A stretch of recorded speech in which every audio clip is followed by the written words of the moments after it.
that is important. As such, we have to recognize that in our own ministry, we have more than 100 of our team members that have been significantly impacted by this hurricane.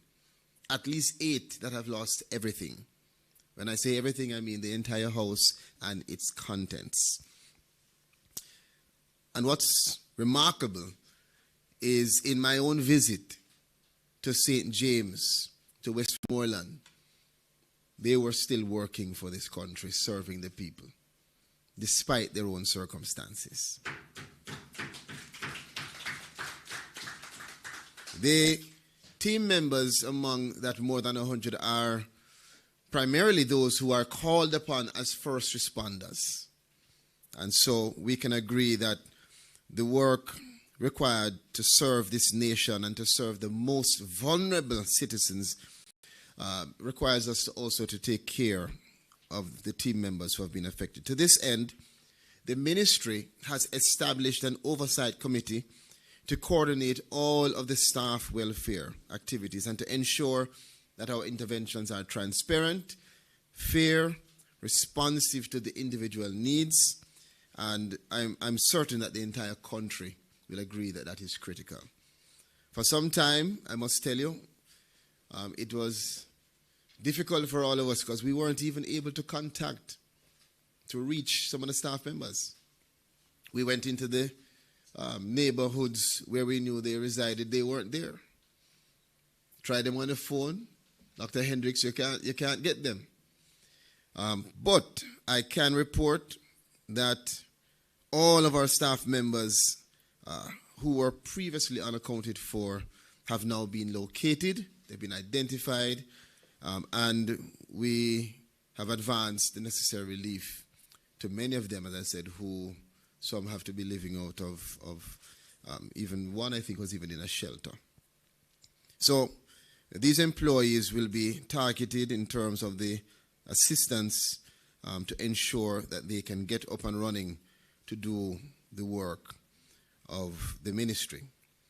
Now we recognize also that it is not just the physical damage, but there is a significant emotional, psychological, mental toll that this hurricane has caused, impacted on our people and on our staff, even those who have not been impacted by the hurricane physically. And so the ministry will be making available to our staff counseling services, particularly to those who have experienced, as I said, trauma or loss. And we've also introduced, or will be introducing, more extended flexible work arrangements to help the affected employees return to work gradually based on their circumstances and to give support to their involvement in community recovery efforts. I also want to note at this time, I know that there are several other ministries, departments, and agencies affected similarly. And it is important that if you fall in that category, you understand that you too are seen as high priority for the Ministry of Labour and Social Security. We are awaiting those lists, and once we receive those lists, we will similarly have that placed in the priority category. We need all of our government service up and running to serve the nation. Now, to move to the national relief distribution. As chair of the Humanitarian Assistance Committee, the ministry continues to advance Jamaica's national relief and recovery coordination. Let me give you some updated statistics. As at November 19th, in partnership with JDF and other stakeholders, we have conducted 138 air and ground drops to communities, or at least that number, that were inaccessible due to the flooding and the infrastructure damage. The ministry has dispatched close to 60,000 food packages, 59,320 at last count, more than 24 hours ago, and that information is still coming in, mainly in the parishes Westmoreland, St. James, St. Elizabeth, Trelawney, Hanover, St. Anne, that are most greatly affected, Manchester as well. I want to note that this figure does not account for the entirety of all packages. that have been dispatched. And we have thousands more of packages that have been delivered, but perhaps not within the remit of our strict account in terms of the formalities. And let me also indicate that when we do our airdrops, the packages, for instance, that come from World Food Program are usually packages that account for feeding of a family of 3 for 1 week.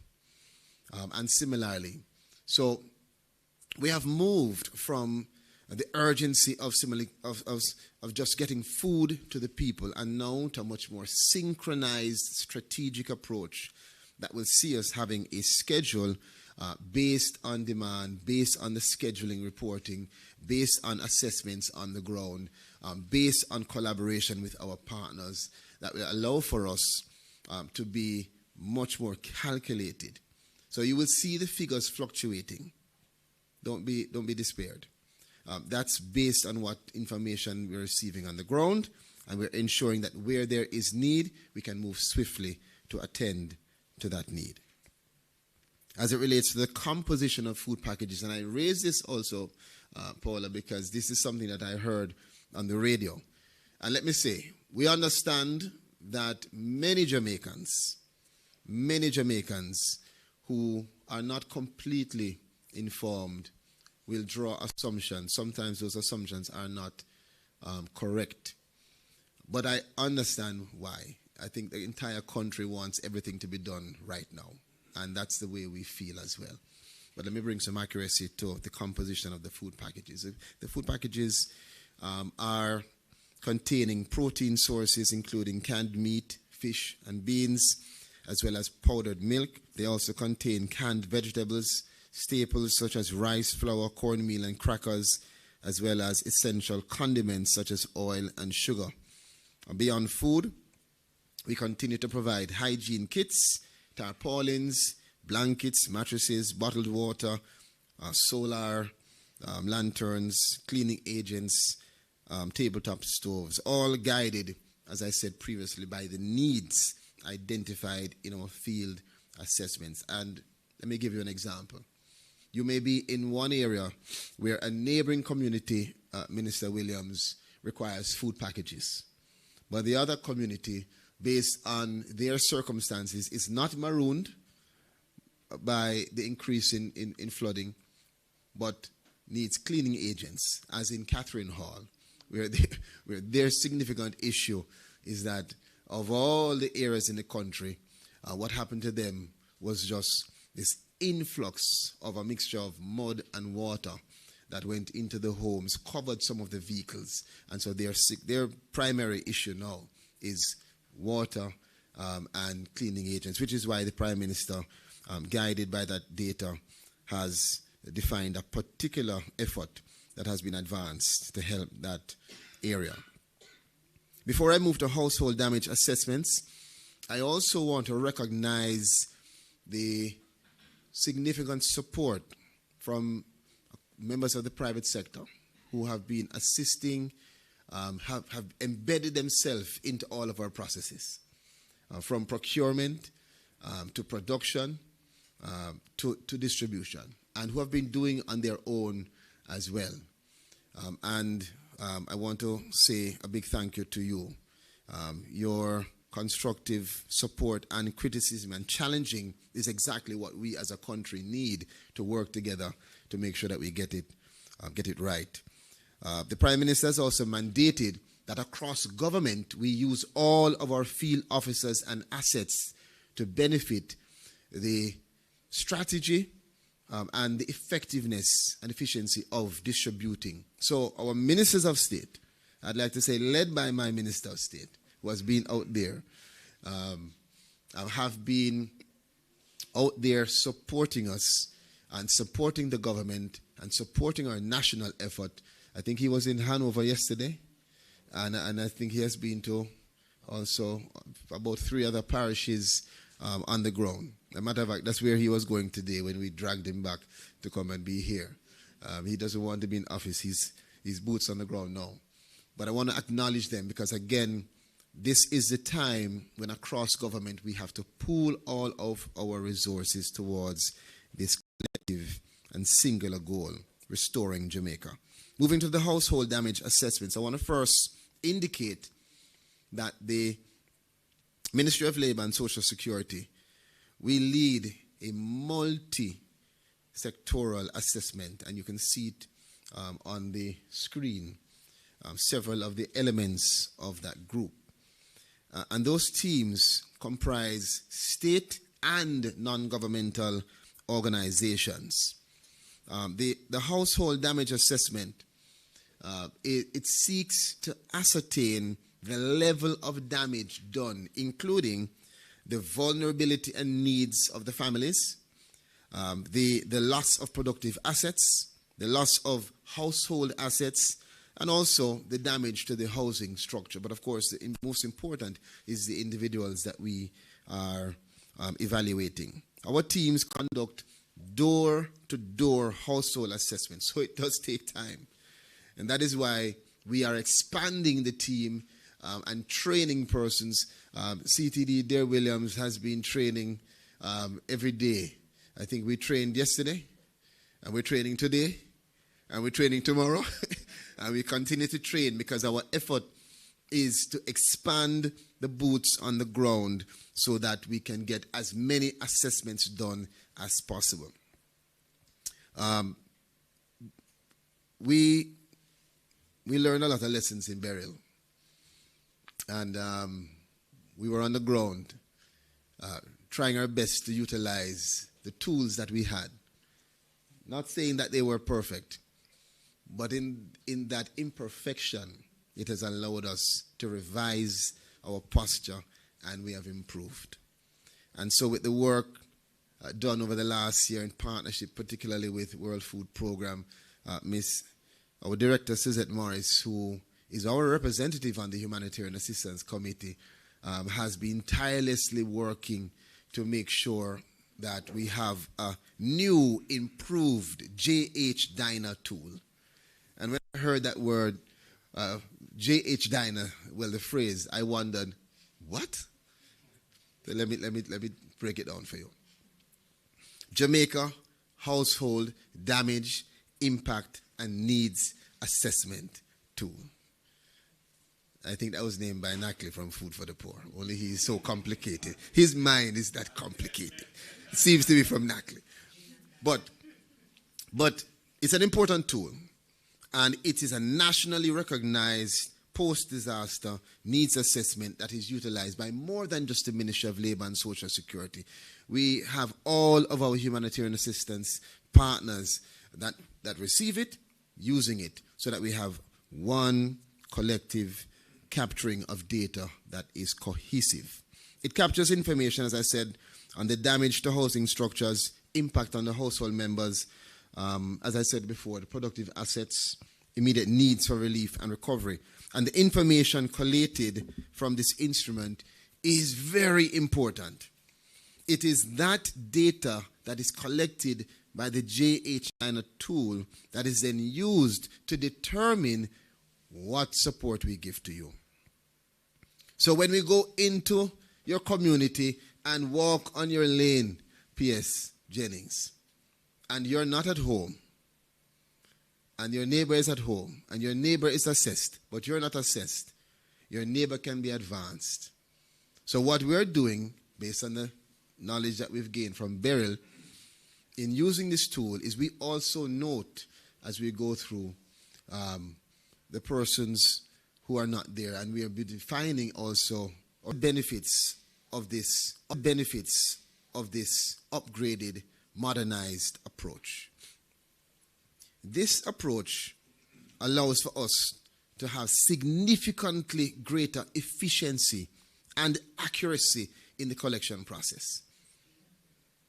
It's not only faster because as you use the tablet or the phone with the application, it's immediately uploaded, and so it eliminates the need for that data re-entry, but it also eliminates the mistakes that come with having to move data from one place to the next. We are human beings. The tool is versatile And it allows us now, Ms. Shepherd, to go out and to capture images. So when I previously would go and say to you in my subjective mind that there is massive destruction, and then you see the picture and it is a door that is missing, that now can be reconciled because the tool allows us to capture images and retain also GPS coordinates of the relevant locations. So as our logistics champions, JDF, always say, we need to make sure that we have the logistics intact. So we're doing that with this tool. We're not only capturing the data, we're capturing where we are, what's the location, and we have the images to know exactly what happened. In spite of all of the anticipated challenges that we certainly know will be presented by the magnitude of this disaster, which I have been advised, Dana, based on what I saw on TikTok this morning. And if it's on TikTok, it must be real, right? That's not true, kids. Just in case you just to be, have to remember I'm live.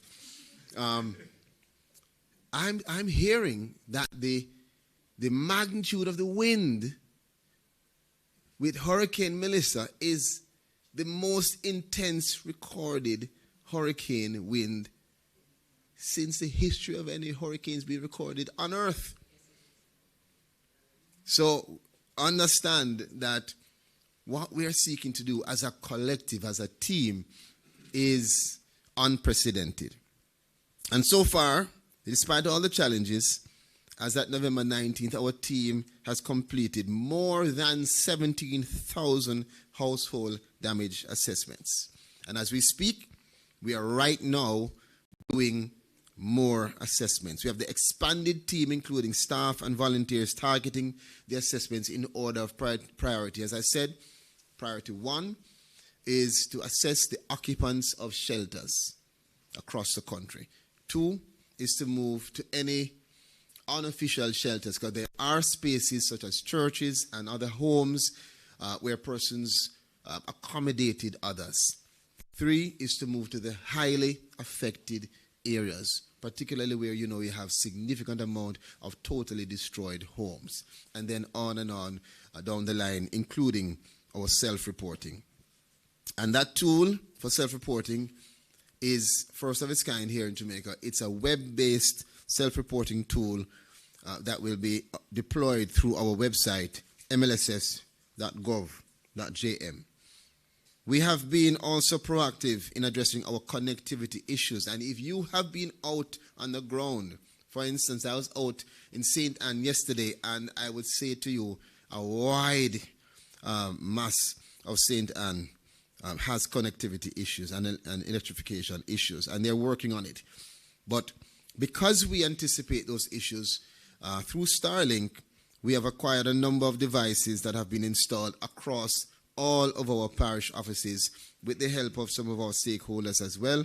And this has significantly improved Wi-Fi connectivity and the delivery of service. Of course, similar to what you'll find at many police stations now, where there's also Starlink, people will gather and we try to assist the community as much as we can. As at November 19th, also 96% of the completed assessments have already been entered into our JH Dana platform. And so far they indicate 47,000 persons have been affected. Let me move quickly now to the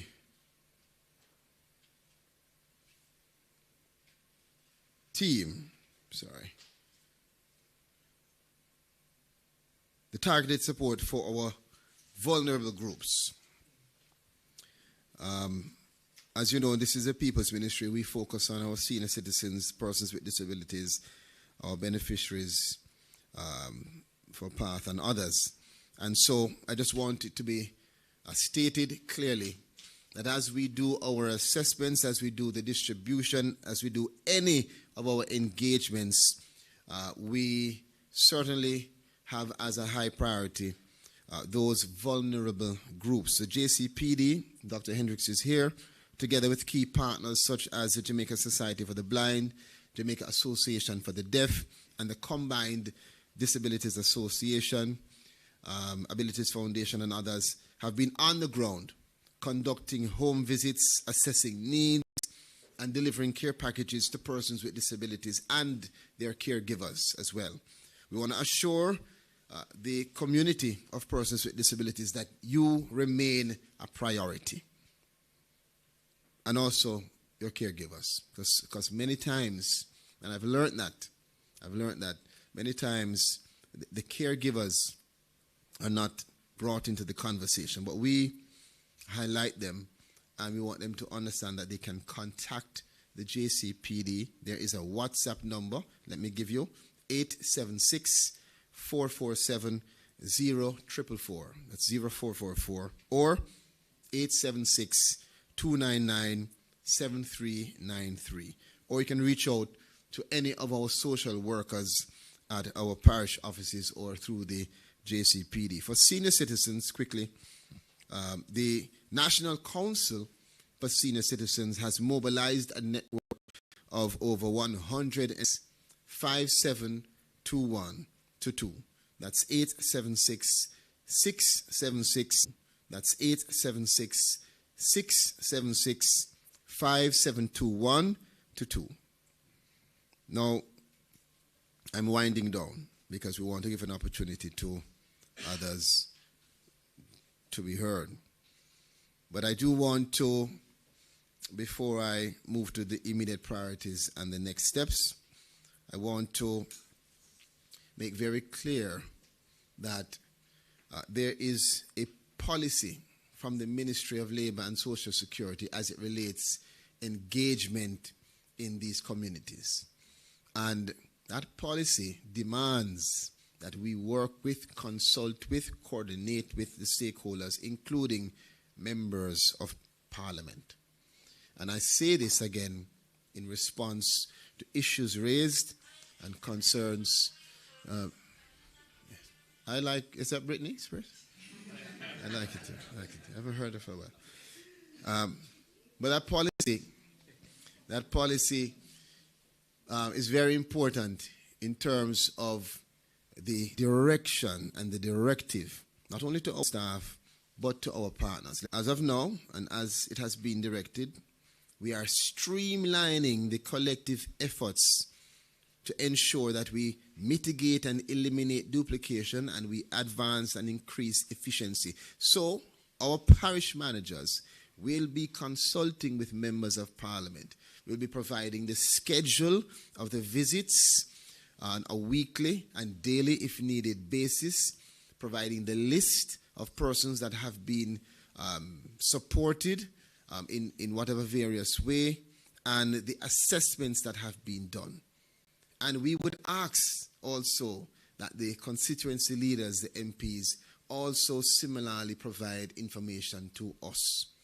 Because as we share with you, so that you can know where to deploy your resources coming from government, and I say that because as we utilize the government's resources through budget to provide support in producing packages, members of Parliament have also received government allocation to do similar things. And so as we're doing similar things, we must synergize. It must be synchronized. So if members of Parliament are, through their private efforts, going to come into a community, we ask that you let us know as well. Of course, we can't mandate it, but it will help in the cooperation and the coordination, so we don't go into a community that you have already supplied with packages or given support.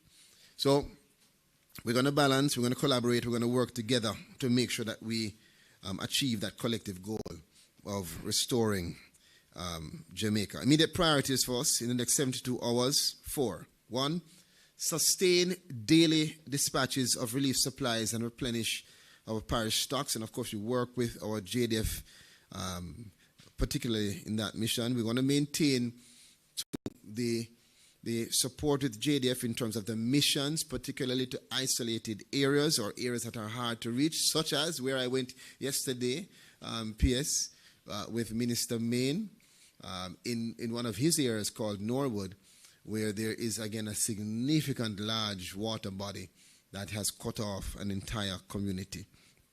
3, we continue to prioritize support for seniors, persons with disabilities, pregnant women, infants, and other groups of focus for us here at the ministry. And 4, we are going to rapidly advance the completion of household assessments, particularly, as I said, in that order of priority, from shelters to hardest hit communities, with a strong focus now on expanding our team, on training persons, and on getting on the ground daily.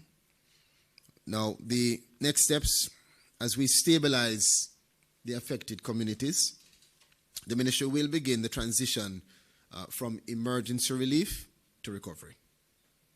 And I think the Prime Minister has gone far in explaining the move now from, I don't want to say sporadic, but from emergency to structure and strategy and system.